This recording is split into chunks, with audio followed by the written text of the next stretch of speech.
Mzima? Mzima. Mashallah umependeza. Mungu kaumba mama kazaa. Mtoka. Bwana, mnakwenda kuishuhudia Simba yenu. Nini ambacho natamani kitokee kwenye uwanja wa Stade Benjamin Mkapa? Yaani mimi natamani tuongeze magoli mawili tu.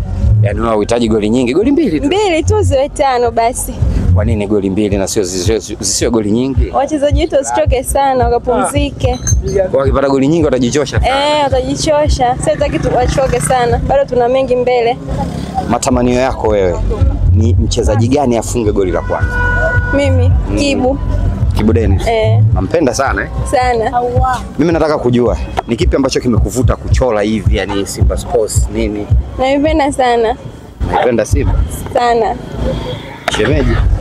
Shemeji baadaye. Ila Simba kwanza? Simba kwanza. Kweli naipenda sana Simba. Hapa yeye ni Yanga. Yeye ni Yanga.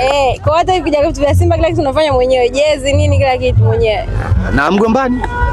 Asa tugombane nini? Kwanza ndo raha, yeye Yanga mimi Simba.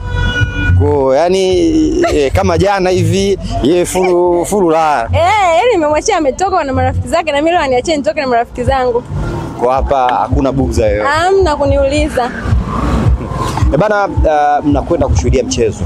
Wewe unadhani kwako wewe utakuwa mchezo wa namna gani? Kwa hiyo unavyodhani tu. Tajiri mchezo mzuri sana, tofauti na tulivyokuwa kule. Kocha matatu yani?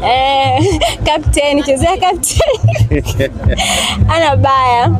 Mchezaji gani wewe ambao unampenda kuliko wachezaji wote huko Simba Sports? Mchezaji ambao nampenda sana? Rushan Derek.